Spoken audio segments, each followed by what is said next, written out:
Daesh ने Oman में इमाम बारगाह पर हमले की जिम्मेदारी कबूल कर ली। दाइश ने बयान में कहा कि तंजीम के 3 खुदकुश हमलावरों ने गुज़िश्ता रात वादी अल कबीर में इज्तिमा को निशाना बनाया।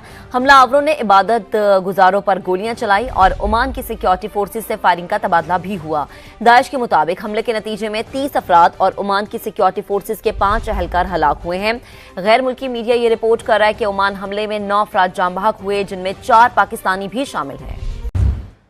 मस्कत में मस्जिद पर हमले की जिम्मेदारी दाइश ने कबूल कर ली है। फायरिंग से 4 पाकिस्तानियों समेत 9 अफराद जाँ बहक हुए और 28 जख्मी हुए थे। वाक़े के बाद ओमान में पाकिस्तानी सफीर अली इमरान ने जख्मियों की अयादत भी की थी, जबकि पाकिस्तानी सफारत खाने में जख्मियों और अहले खाना की रहनुमाई के लिए हॉटलाइन कायम कर दी गई है। मस्कत में मस्जिद पर हमले की जिम्मेदारी दाइश ने कबूल की है।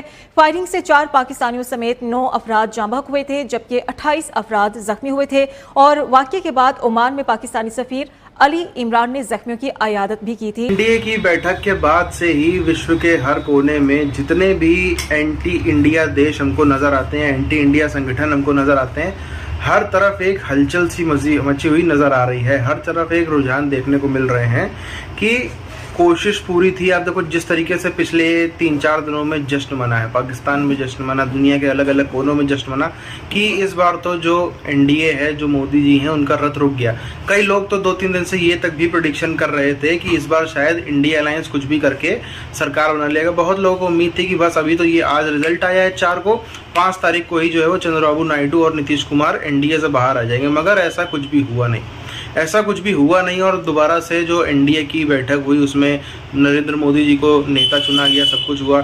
अब मंत्रिमंडल में जरूर कहीं ना कहीं अपने लोग अपनी अपनी थोड़ी शर्त होंगी, दबाव बना रहे होंगे, लेकिन सरकार मजबूती से चलेगी, ये मैसेज स्पष्ट दुनिया में चला गया है। 4 पाकिस्तानी शहीद हुए और ये वो पाकिस्तानी शहीद हुए हैं जो दूसरों को प्रोटेक्ट करने के लिए, जिन्होंने अपने आप को एक्सपोज किया बाहर आके, क्योंकि बाकी लोग इमाम बारगाह मस्जिद के अंदर थे और उनको बचाया। अब 25 के करीब पाकिस्तानी ज़ेर इलाज हैं, उसमें से 2 और 3 क्रिटिकल हैं।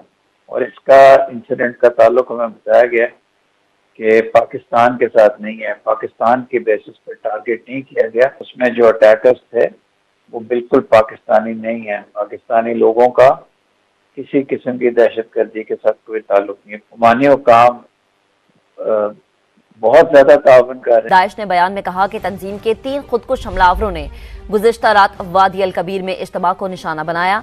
हमलावरों ने इबादत गुजारों पर गोलियां चलाई और ओमान की सिक्योरिटी फोर्सेज से फायरिंग का तबादला भी हुआ।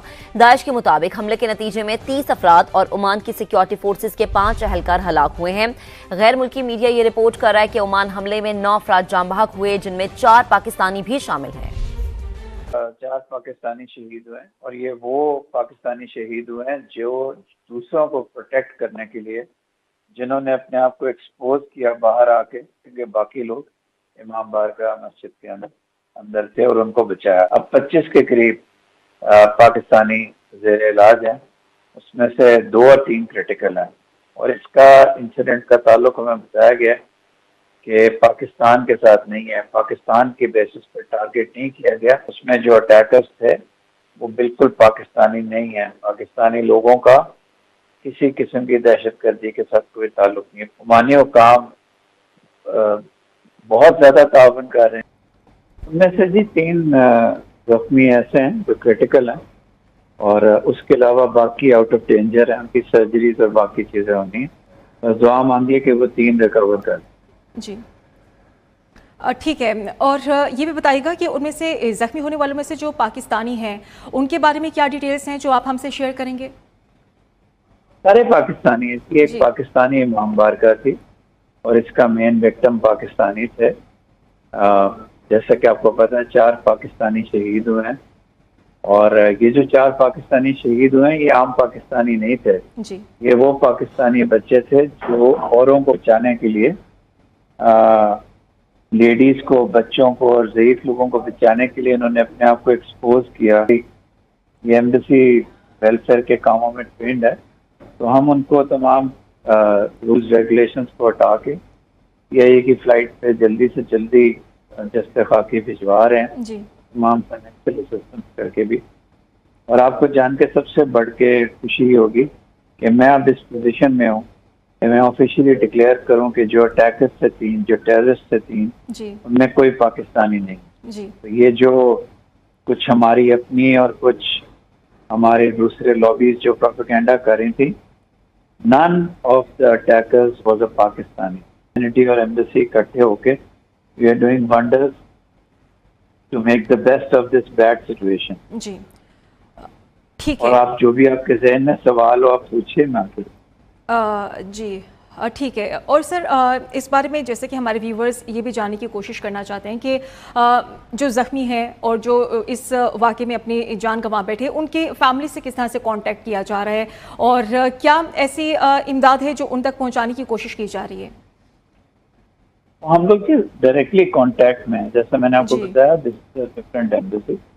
ये आम पाकिस्तान के सफारत खानों की तरह नहीं है जहाँ कम्युनिटी में और सफारत खाने में गैप होता है। इवन जब हॉस्टेज सिचुएशन थी, 28 डेड इन 2 मिलिटेंट अटैक्स, दुनिया के हर अखबार में रॉयटर्स की खबर छपती है। ये जो खबर है ये अल जजीरा की है, one of the biggest networks in the world. ये भी हाईलाइट कर रहा है कि कौन कौन से ग्रुप, हाफिज गुल बहादुर ग्रुप वगैरह क्या कर रहे हैं। ये जो खबरें हैं इनका पॉइंट क्या है, ये आपके सामने है। एसोसिएटेड प्रेस की खबर, ये अमेरिका का जो है वायर एजेंसी है और ये भी इसे ऐसे कवर कर रहे हैं। ये जो दहशतगर्दी का और ये मामलात हैं, इन मामलात को ज़रा देखें और पाकिस्तान का जो पॉइंट ऑफ व्यू है वो ज़रा दुनिया को बताएं, बाकी ममालिक को बताएं, उनको बताएं कि क्या इशू क्या हो रहा है, बजाय इसके कि वो सारा वक्त मतलब पीटे वो सियासत भी करें, लेकिन वो ज़रा कायल करें दुनिया को, क्योंकि इसमें और भी प्लेयर्स जो हमारे कुछ बरादर मुल्क भी कायल नहीं है हमारे, तो ज़रा कुछ काम उधर भी तवज्जो दें। ये सेंसिटिव इश्यूज हैं जो सिक्योरिटी के। इंडिया पे लोग थू थू नहीं करते, हमारी फौज पे क्यों करते हैं? हमारी फौज के ऊपर क्यों रेजोल्यूशंस पास होती हैं? हमारी फौज के ऊपर क्यों बात की जाती है कि इन पे मैग्नेट्स की सैंक्शंस लगाओ, इनके वीजे बंद करो, इनको ये करो, इनको वो करो? क्यों? हमारी फौज की क्या सींग है? नहीं, हमारी फौज खुद अपने लोगों पे हावी हुई है, इसलिए उससे खुद लोग खुश नहीं है। ज्यादा बदमाशी इंडिया कर रहा है, ज्यादा बदमाशी तालिबान कर रहा है, लोग उनके बारे में लिखते क्यों नहीं लिख रहे? वो भी इवेंचुअली उनको मार दिया गया। जो बन्नू छावनी में दहशतगर्दी का वाकया हुआ उसकी जिम्मेदारी जो हाफिज गुल बहादुर जो ग्रुप है उसने कबूल की। ये जो लेटेस्ट प्रोवोकेशन हुई है, जो हमले हुए हैं, तो मेरी मालूमात तो यही है कि हालात जो है वो संगीन है और पाकिस्तान आप कह सकते हैं कि फैसला कुन जो लड़ाई है या जो मार्का है वो लड़ने की तैयारी कर रहा है। जब आज एनडीए की बैठक हुई और एनडीए में जो एक से एक जितने घटक दल हैं उन सबके शीर्ष नेताओं ने जिस तरह के बयान दिए और जिस तरीके से विश्वास दिलाया कि एनडीए में बने रहेंगे और एनडीए दोबारा से सरकार जो है बनाने जा रहा है, नरेंद्र मोदी जी जो है तीसरी बार प्रधानमंत्री पद की शपथ लेने जा रहे हैं, वो सब देख करके पूरे इंडिया ब्लॉक में भी हलचल मच गई है। और पाकिस्तान से लेके चीन से लेके जितने कनाडा सब जगह जो है वो अफरा तफरी सी मच गई है कि बहुत कोशिशें की गई।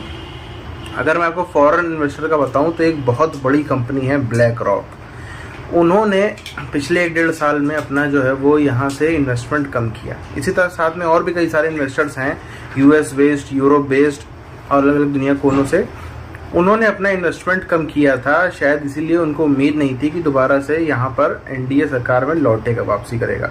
आप देखो मोदी जी ने बीच में बोला कि इंडिया अलायंस को जो है वो फंड देना बंद करिए। 2 व्यापारियों को उन्होंने नाम लिए थे, वही 2 व्यापारी इनको इंडिया अलायंस वाले बहुत कुछ बोलते रहे। तो बहुत सारी प्रयास हुए, कोशिशें हुई, सब कुछ हुई, लेकिन आखिरकार में वो प्लान पूरी तरीके से फेल हो गया। और साफ तौर पर एनडीए की सरकार जो है वो बनती हुई नजर आ रही है और ये जरूर लग रहा है, लोग मान रहे हैं इसको कि उतना फ्री हैंड नहीं होगा कि सरकार में रहते हुए भी, जैसे अरुणाचल में, इधर बिहार में सरकार में है, केंद्र में साथ में संगठन में है, लेकिन अरुणाचल के जदयू के जो एमएलएज हैं उनको बीजेपी में शामिल कराए ले रहे हैं और जदयू कुछ कह नहीं पा रही। वो सब चीज़ें अब थोड़ा सा मुश्किल है, मगर सरकार चलेगी, मजबूती से चलेगी। क्योंकि अगर ये दोनों पार्टियां हट भी जाती हैं, अगर हम इस चीज़ को माने कि दोनों लोग चले गए, चंद्रबाबू नायडू चले गए और इधर से ये अपने नीतीश कुमार ही चलेगा। पहले दोनों साथ में जाए, बहुत बड़ी बात है। ये दोनों यदि चले भी जाते हैं तो इंडिया अलायंस का कुछ नहीं होगा, तब भी इंडिया अलायंस की सरकार नहीं बनेगी और तब एनडीए को मात्र 7-8 सीटें ही और व्यवस्था करनी पड़ेंगी और उससे ज़्यादा कुछ नहीं। 16 + 12 28 सीटें कम हो जाएंगी 293 में से, तो कोई इतना ज़्यादा फर्क नहीं पड़ेगा। मात्र 7-8 सीटों की व्यवस्था और करती है तो फिर से एनडीए सरकार बनेगा, इसलिए इतनी भी कोई हालत खराब नहीं है। इसीलिए हर जगह जो है ऐसे रुझान हमें देखने को मिल रहे हैं।